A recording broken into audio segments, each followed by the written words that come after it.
প্রকৃতির টানে চাই রাজ্য সিলেট ভ্রমণের গল্পের নবম এবং শেষ পর্বে আজকে আমি শেয়ার করব সিলেট ভ্রমণের মনোমুগ্ধকর ভিডিওগ্রাফির সাথে বর্ণনা করব এই ভ্রমণের পুরো পরিকল্পনা সহ এই ভ্রমণের পুরো বর্ণনা। 2025-এর জানুয়ারিতে উত্তরবঙ্গের কুড়িগ্রাম, রংপুর, গাইবান্ধা এবং হাওড়া এলাকার নেত্রকোনা, কিশোরগঞ্জ ভ্রমণ করার পর আমার ইচ্ছে জাগে পরিবার নিয়ে একটি ভ্রমণ করার। নানা জল্পনা কল্পনার পর আমার স্ত্রীর পরিকল্পনায় আমি সেট করি প্রকৃতির টানে চায়ের রাজ্য সিলেট ভ্রমণ করব।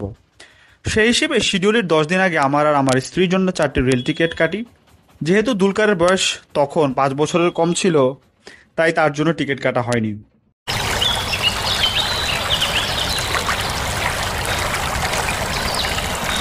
একত্রিশ তারিখের টিকিট আমি 21 জানুয়ারিতে পেয়ে গেলেও 2 তারিখের ফেরত আসার টিকিট আমি 23 জানুয়ারিতে পাই।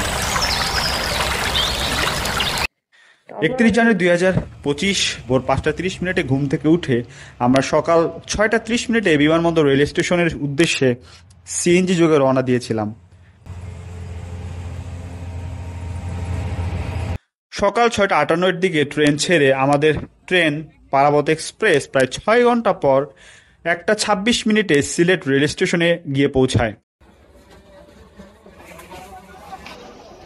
যেহেতু দুপুর হয়ে গিয়েছিল, আমরা পরিকল্পনা করি যে একসাথে দুপুরে লাঞ্চটা সেরে তারপর হোটেলে উঠব। সে চিন্তা করি গুগল ম্যাপে সার্চ করে নিলাম যে রেল স্টেশন থেকে সিলেটের বিখ্যাত 5 ভাই রেস্টুরেন্ট ঠিক কতটুকু দূর। গুগল ম্যাপ আমাকে জানালো সিলেট রেল স্টেশন থেকে রেস্টুরেন্টটি মাত্র 4.1 কিলোমিটার দূরে। মাত্র 80 টাকা অটোরিকশা ভাড়া করে আমরা রেস্টুরেন্টে গিয়ে পৌঁছাই। রিজনেবল প্রাইসে জম্পেশ খাওয়া খেয়ে আমি আর আমার ছেলে সাথে আমার স্ত্রী হোটেল নূরজাহান গ্র্যান্ডের উদ্দেশ্যে 30 টাকা দিয়ে রিক্সা ভাড়া করি। নূরজাহান হোটেলে গিয়ে আমরা হোটেল চেকিং করি। এরপর আমরা তিনজন ফ্রেশ হয়ে বিকেল 3টার দিকে লাকাতুরা টি স্টেশন পাহাড়ের উপর উঠলাম। প্রায় এখন আমার চায়ের রাজ্য সিলেটের স্বর্গীয় স্থান লাকাতুরাতে আমরা পুরো বিকেলের সময়টা কাটাই। এরপর যখন সন্ধ্যা নামবে অবস্থা ঠিক তখন আমরা ওই জায়গা থেকে 90 টাকা ভাড়া দিয়ে একটি রিক্সা ভাড়া করে সিলেটের স্বপ্ন আউটলেটে গিয়ে পৌঁছাই। এরপর সেখানে কিছু সময় কাটিয়ে স্থানীয় মানুষদের সাথে আলাপ করে আমরা জানতে পারি সিলেটের জেলা স্টেডিয়ামে অনেকগুলো অথেন্টিক টি স্টল রয়েছে, যেখানে বিভিন্ন রকমের সুস্বাদু চা পাওয়া যায়। সেখানে গিয়ে দেখি অনেক মানুষের সমাগম, যার বেশিরভাগ মানুষই ওই এলাকার স্থানীয়। আমরা ভাবছিলাম ঠিক কোন চাটা টেস্ট করা যায়। আমরা দুজন সেখান থেকে গুঁড়া দুধের মালাই চা পছন্দ করি, যার মূল্য 25 টাকা করে। দুজন মিলে চা খেতে খেতে সিলেট শহরটি দেখছিলাম আর ভাবছিলাম সত্যি বাংলাদেশের এক জায়গায় মানুষের কালচার, কথা বলার স্টাইল অন্য জায়গা থেকে অনেকটাই আলাদা। কতক্ষণ সিলেট শহরটি দেখে আমরা ঠিক 7:30টার দিকে আমাদের হোটেল নূরজাহান গ্র্যান্ডে ফিরে আসি। সেখানে গিয়ে আমরা ব্যস্ত হয়ে পড়ি আমাদের ভিডিও এডিটিং এর কাজে। ওই যে বলে না, মানুষ এখন মজা করার চেয়ে সেটা দেখাতেই বেশি পছন্দ করে, আমরাও তার ব্যতিক্রম নই। আমার স্ত্রী তো এডিটিং করতে করতে এতই ব্যস্ত হয়ে যায় যে ফ্রেশ হওয়া থেকে শুরু করে নাওয়া খাওয়াই ভুলে যায়। আমি যখন দেখি অনেক দেরি হয়ে যাচ্ছে, ঠিক তখন তড়িঘড়ি করে বেরিয়ে পড়ি পানসি রেস্টুরেন্টে আমাদের রাতের ডিনার সারার জন্য। মূলত পরিকল্পনা ছিল পানসি রেস্টুরেন্টে গিয়ে ডিনার করব। আমরা ঠিক 10টার দিকে পানসি রেস্টুরেন্টে গিয়ে আমাদের ডিনার গ্রহণ করি এবং সেখানে গিয়ে দেখি অনেক মানুষ যেখানে তাদের খাবার খাচ্ছে। ঠিক কোন খাবারটা খাবো তা বাছাই করার জন্য আমি যখন ওয়েটারকে কল করছিলাম, ততক্ষণে পানসি রেস্টুরেন্টের কিছু সুন্দর ভিডিও করি।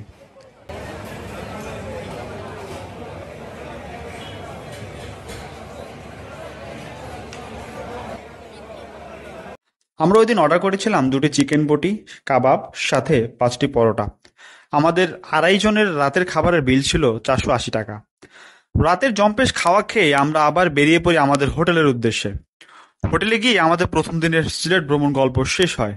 আমরা পরবর্তী দিনের জন্য প্ল্যান করি সিলেটের ভোলাগঞ্জ, সাদা পাথর এবং রাতারগুল ভ্রমণ, ইনশাআল্লাহ।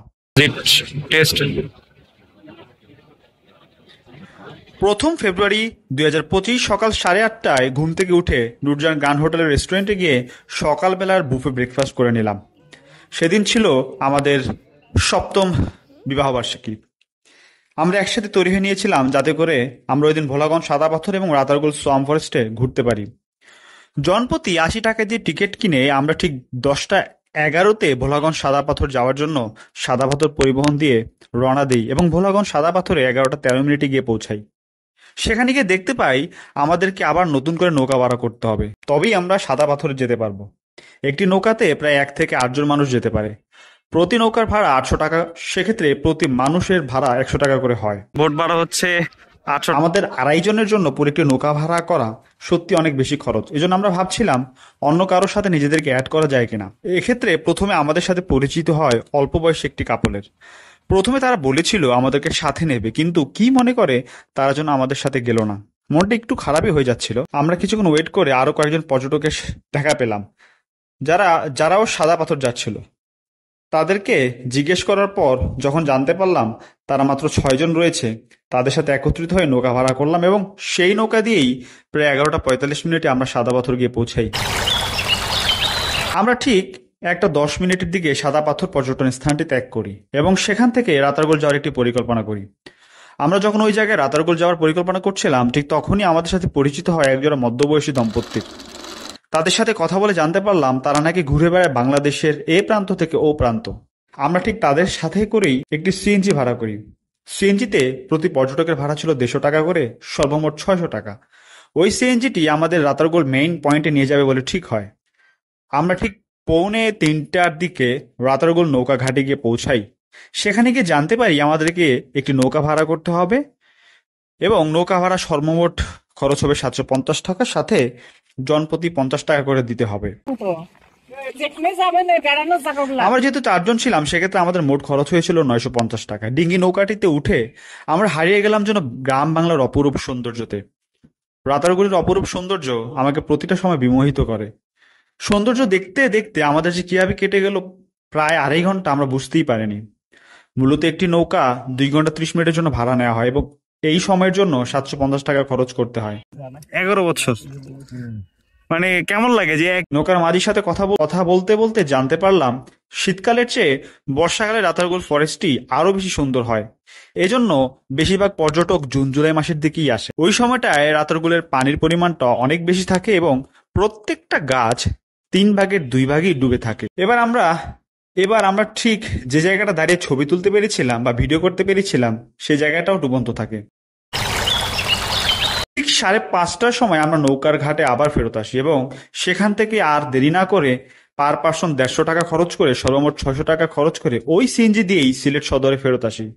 যেহেতু এই ভ্রমণের ধকলে আমাদের দুপুরবেলা খাবার গ্রহণই করা হয়নি, সেহেতু আমরা ঠিক করি আমরা 5 ভাই রেস্টুরেন্ট অথবা পানসু রেস্টুরেন্ট থেকে আমাদের খাবার খেয়ে তারপর হোটেলে ফিরবো। যেই ভাবা সেই কাজ। আমরা প্রায় 7:30টার দিকে 5 ভাই রেস্টুরেন্টে গিয়ে পৌঁছাই। মূলত আমাদের পরিকল্পনা ছিল যেহেতু 5 ভাই রেস্টুরেন্ট দুপুরের খাবার খেয়েছি, সেহেতু ঠিক এই রেস্টুরেন্টই সন্ধ্যা বা রাতের খাবারটা খেয়ে দেখি।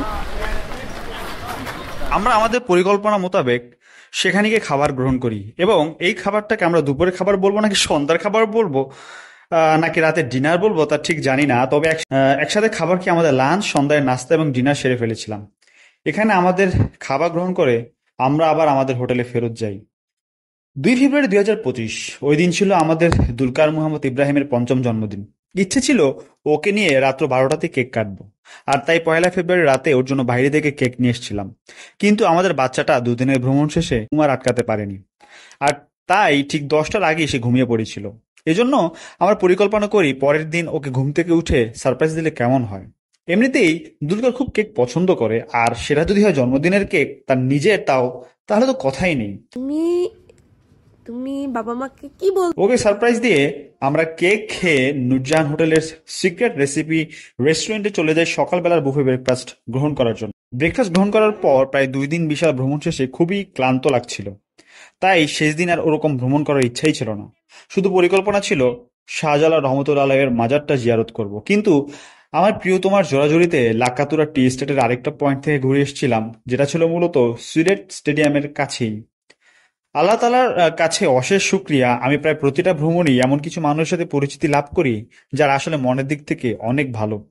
আমার এই ভ্রমণটিতে প্রায় 3 জন মানুষের সাথে পরিচয় হয়েছে, যাতে 2 জন চট্টগ্রামে কর্মরত আছেন, বয়সে মধ্যবয়সী, কিন্তু প্রতিটা শুক্রবার ওনারা হারিয়ে যান নিজেদের আলাদা জগতে, ঘুরে বেড়ান বাংলাদেশের এই প্রান্ত থেকে ও প্রান্ত। ওই সুইট কাপলদের সাথে সাদা পথে ভ্রমণ করার সময় সিএনজিতে পরিচয় হয় এবং রাতারগুল ফরেস্টে কিছু সময় কাটিয়েছিলাম। 3 জনের আরেকজন আমার এক শ্রমিক ভাই। শ্রমিক হিসেবে উনি যেমনটা পরিশ্রমী, মানুষ হিসেবে উনি অতটাই ভালো। ওনার নাম হাবিব, বাড়ি সিলেটের সুনামগঞ্জে। আমাদের ভ্রমণের শেষ 2 ঘন্টা উনি আমাদের ঘুরিয়ে দেখিয়েছিলেন সিলেটের অনেক সুন্দর সুন্দর স্থান, যে স্থানগুলোর নামগুলো হয়তো আমরা শুনেছি বাট লোকেট করতে পারিনি। ইচ্ছে ছিল একসাথে লাঞ্চ করব, কিন্তু ওনার অটোরিকশাটির রাখার জায়গা না থাকার কারণে পানশিতে একসাথে লাঞ্চ করতে পারেনি। তাই আমরা চেয়েছিলাম আমরা যা খাবো ওনার জন্য সেটা পার্সেল করব। আমাদের খাবার শেষে ওনাকে পার্সেল দিতে গেলে উনি পার্সেল নিতে খুব ইতস্তত বোধ করছিল। কিন্তু আমি বললাম, ভাই আমাকে আপনার বড় ভাই হিসেবে মনে করেন, তাহলে কিছুই মনে হবে না। তারপর আমার ভাইটি সাদরে পার্সেলটি গ্রহণ করেছে। হাবিব আমাদেরকে ঠিক 3:26 মধ্যে সিলেট রেল স্টেশনে পৌঁছে দেয়। আমরা ঠিক 3:35 দিকে আমাদের সিট ঠ 1 এবং ঠ 2 গ্রহণ করি। মজার বিষয় হলো, যেহেতু এটা ছিল প্রথম স্টেশন, এই প্রথম আমাদের আসনটিতে অন্য কোনো যাত্রীকে বসতে দেখিনি। ঠিক 3:40 দিকে আমাদের ট্রেন পারাবত এক্সপ্রেস 710 ছেড়ে দেয় ঢাকা কমলাপুরের উদ্দেশ্যে। 6 ঘন্টার ভ্রমণকে 8 ঘন্টা বানিয়ে প্রায় 2 ঘন্টা লেট করে 11:35 বিমানবন্দর রেল স্টেশনে গিয়ে ট্রেনটি পৌঁছায়। বিমানবন্দর রেল স্টেশনে পৌঁছেই শেষ হয় আমাদের সিলেট ভ্রমণ। এই ভ্রমণটি আমার কাছে সবসময় স্মৃতিময় হয়ে থাকবে, কারণ এটাই প্রথম কোনো ভ্রমণ যে ভ্রমণে আমরা দুজন আমাদের এই বিবাহবার্ষিকী উদযাপন করতে পেরেছিলাম। সাথে উদযাপন করতে পেরেছিলাম আমাদের একমাত্র ছেলের 5ম জন্মবার্ষিকী। এই ভ্রমণ থেকেই আমরা পরিকল্পনা করি যতদিন পর্যন্ত বাঁচবো ইনশাআল্লাহ ততদিন পর্যন্ত ফেব্রুয়ারির 1 এবং 2 তারিখে আমরা বাংলাদেশ সহ পৃথিবীর কোনো না কোনো স্থানে ভ্রমণ করতে বের হব আর কাটাবো সুন্দর কিছু মুহূর্ত। আলহামদুলিল্লাহ, সবকিছুর জন্য মহান আল্লাহ তাআলার কাছে অশেষ অশেষ শুকরিয়া আমাদের তিনজনকে এরকম একটি স্মৃতিময়, আবেগময়, সুন্দর ভ্রমণ উপহার দেওয়ার জন্য। যদিও সিলেট আমার 27তম জেলা, যেটা আমি অলরেডি 2016 সালে ভ্রমণ করেছিলাম, আমার জন্য 2025-এর ভ্রমণটিও কোনো অংশে কম নয়। কারণ আমি ওই 2016-এর ভ্রমণটিতে গিয়েছিলাম ব্যাচেলর হিসেবে জাকির ভাই, আসিফ, নিয়াজের সাথে। আর এই ভ্রমণটিতে আমি ছিলাম আমার স্ত্রী এবং আমার একমাত্র বাচ্চার সাথে। আপনাদের যদি আমার এই ভিডিওটি ভালো লাগে তাহলে ভিডিওতে লাইক করবেন, ভিডিওতে কমেন্ট করবেন, ভিডিওটি শেয়ার করবেন আপনার বন্ধুদের সাথে এবং আমার ইউটিউব চ্যানেল দ্য এনআরডিএস ইউনিভার্সকে সাবস্ক্রাইব করবেন, বেল বাটনে ক্লিক করবেন, সাথে আমার ফেসবুক যে পেজটি আছে দ্য এনআরডি, এটিতে ফলো করে সাথে থাকবেন। ধন্যবাদ সবাইকে।